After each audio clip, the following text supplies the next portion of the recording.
안녕하십니까. 최보람입니다. 1963년 10월에 있었던 대통령 선거에서 박정희 후보는 대한민국 제5대 대통령으로 당선됐습니다. 그리고 그해 12월 17일에는 대통령에 취임했고 제3공화국이 탄생했습니다. 당시의 육성 잠시 들어보시죠. 나는 국헌을 순수하고 국가를 보유하며 국민의 자유와 공리의 증진에 노력하여 대통령으로서의 직책을 성실히 수행할 것을 국민 앞에 엄숙히 선서합니다. 어떠십니까? 47 젊은 정치가의 카랑카랑한 말투에서 어떤 결기가 느껴지지 않으십니까? 당시 박정희 대통령의 취임사를 제가 한번 쭉 봤는데요. 경제와 관련해서는 이런 언급이 눈에 띄더군요.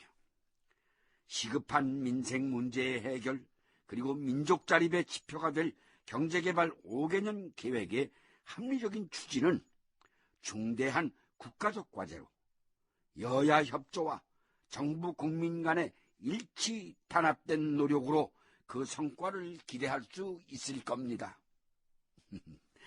47의 한 인물이 천신만고 끝에 정권을 잡았습니다. 그리고 경제개발 5개년 계획의 합리적 추진을 국가적 과제로 꼽았습니다.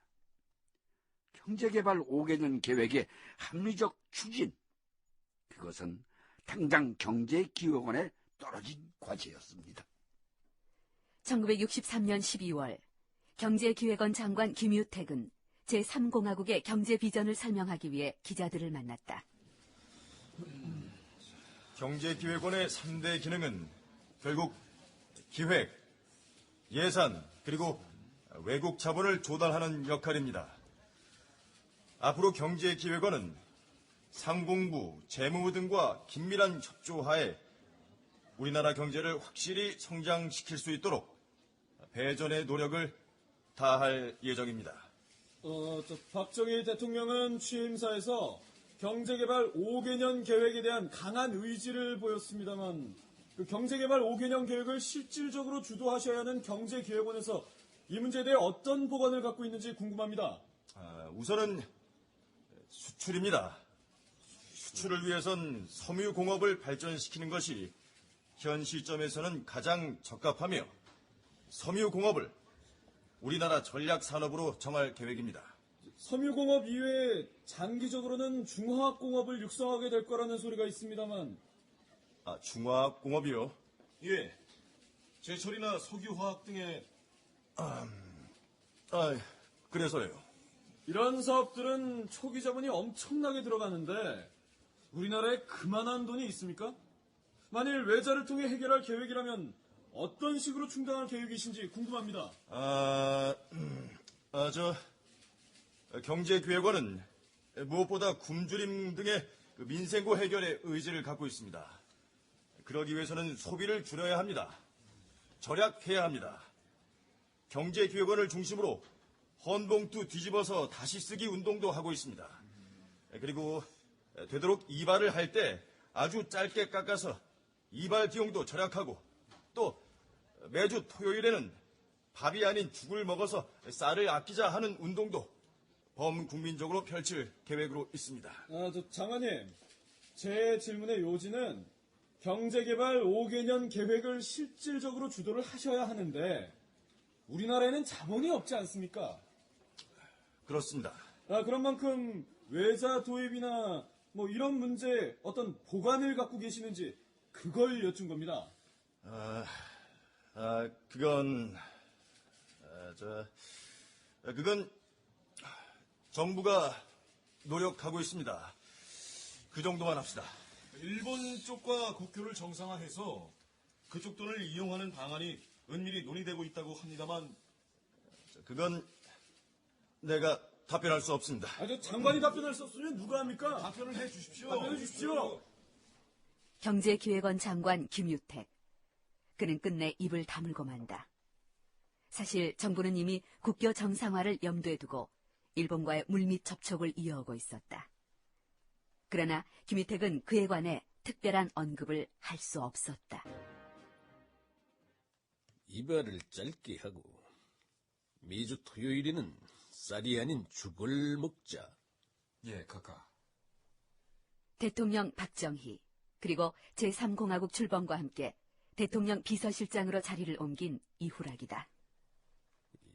내 핍을 강조했다는 말이구만.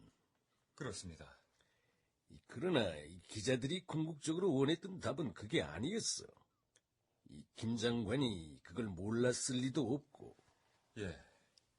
일본과의 경제 협상 문제, 궁극적으로는 외자 조달 문제에 대한 기획원의 입장이 궁금했던 것 같습니다. 그런데 그분 성격이 워낙 조심성이 많고 해서.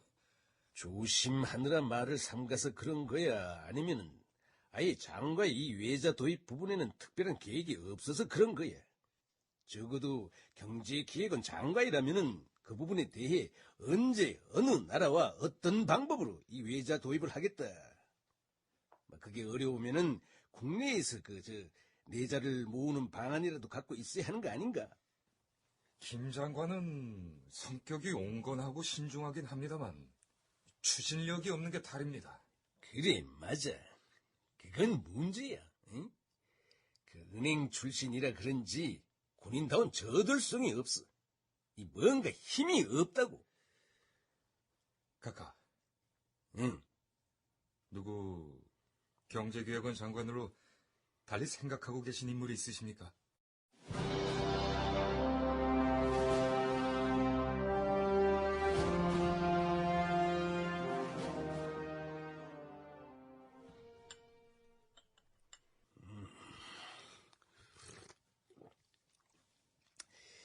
장 사장. 예. 그 인자가 일본 미쯔이 물산을 통해 밀가루 수입 문제를 해결해 줬고, 그 일은 대선에서 아주 내게 큰 도움을 줬어. 가깝게 조금이나마 도움이 됐다고 하시니 정말 큰 영광입니다. 그런데 한간에서 나를 두고 이 밀가루 대통령이라고도 했다면서? 그게 무슨 말이야? 예. 그건 말입니다. 대선 직전에 표를 얻기 위해 농촌에다 대량으로 밀가루를 뿌렸다 뭐다. 그냥 그런 말들이 떠돌아다닌다는 정도입니다. 신경 쓰지 마십시오, 카카. 농민들이 굶는다는데 밀가루가 아니라 더한 거라도 뿌려야지. 예, 맞는 말씀입니다. 그건 그렇고, 오늘 내가 임자를 조용히 보자고 한 용건은 말이야. 일본 때문인데. 예. 업협력자금 문제도 있고. 어업협력자금 그리고 선박관계자금의 교섭 문제. 관련 기록이다. 도쿄에서는 최대 현안인 어업 문제 합의를 위해 1964년 2월 3일 쌍방 교섭 대표를 장으로 해서 3월 7일까지 총 10차에 걸쳐 협상을 이어왔다. 그런데 이 회담이 한계에 이르자 정치적 타결을 도모하기 위해 한일 농림장관회담이 열렸고 한국 측은 이 기회에 어업협력자금과 선박관계자금을 획득해보려고 비밀 마쿠 교섭을 하기로 방침을 세웠던 것이다.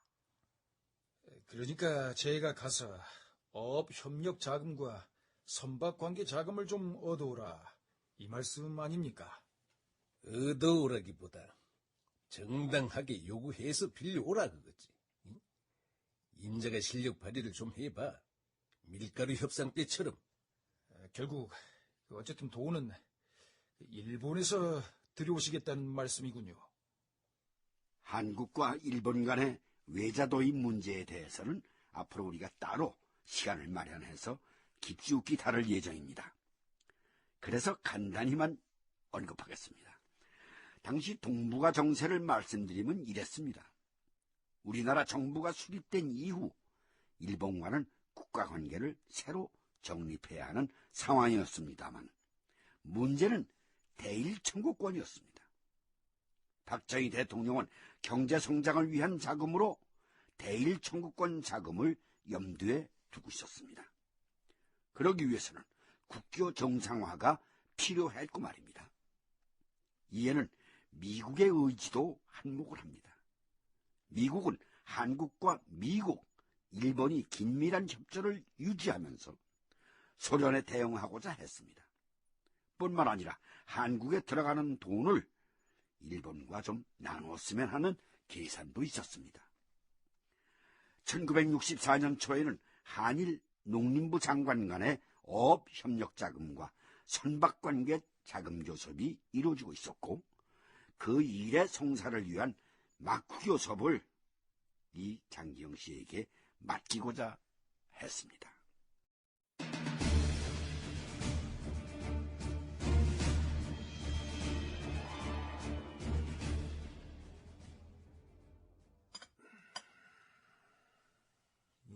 긴히 보자고 하셔서 왔습니다만 무슨 일이십니까? 먼저 차부터 마셔요.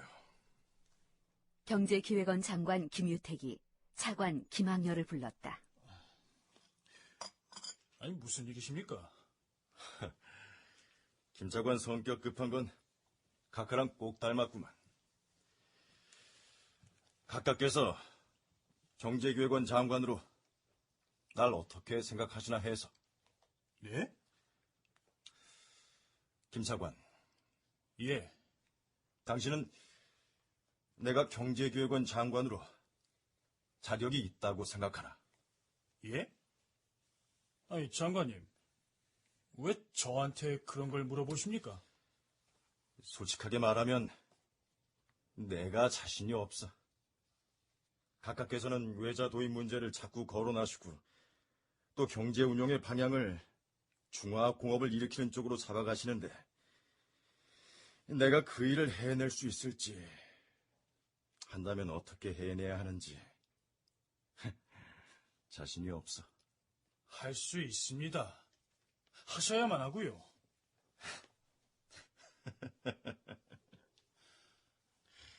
장관님, 왜 그렇게 약한 말씀을 하십니까?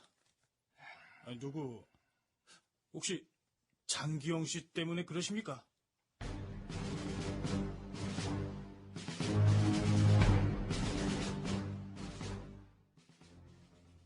그로부터 얼마 후 박정희와 장기영이 안가에서 만났다. 김종필 전 중정부장과 오이라 외상 간에 맺어진 구체적인 내용을 제가 살펴보았습니다. 살펴봤더니 일본이 3억 달러를 무상으로 10년에 걸쳐 지불하는 것으로 하고 정부 차관 2억 달러는 연리 3.5%, 7년 거치 20년 상환 조건으로 10년간 제공하고 또 1억 달러 이상의 민간 상업 차관을 제공한다고 되어 있던데 말입니다. 이 어업 협력 자금 및 선박 관계 자금은 교섭하기에 따라서 민간 상업 차관 이상으로 받아낼 수 있을 것 같습니다. 그래? 각하, 김학렬 경제기획원 차관이 지금 막 도착했습니다. 그래. 알았어요. 김학렬 차관이 옵니까? 왜? 아닙니다. 지난번에도 그렇고 알게 모르게 두 사람 사이가 뭐 좀 그래. 응? 사나이들이 술 한잔 마시고 풀 게 있으면 풀어야지. 응? 각하. 응. 그래, 앉아. 예, 각하. 한잔 해. 우리 장 사장이 한 잔 주지. 예. 장기영 사장이 알고 봤더니 일본 통이야. 응? 저번에 밀가루 협상 때도 그렇더니 아주 일본에 대해서 줄줄줄 깨고 있더라고. 응? 잔이 넘칩니다. 일본 쪽으로도 인맥이 넓으시고 일본 경제에 대해서도 통달하고 계신다고 하니 제가 한 가지만 여쭙겠습니다. 일본은 정부 주도 아래 수출지향적인 공업화, 특히 중화공업 부분에 치중을 했는데 우리나라도 그 방향으로 나가는 게 맞겠습니까? 당연합니다. 그러면 당연히 외자 도입이 필요한데 장 사장께서는 시장 자유화를 통해 외자 도입이 가능하다 그러셨다면서요. 김학렬이 이놈이 가끔씩 날 한번 평가해보겠다 이거 아니야.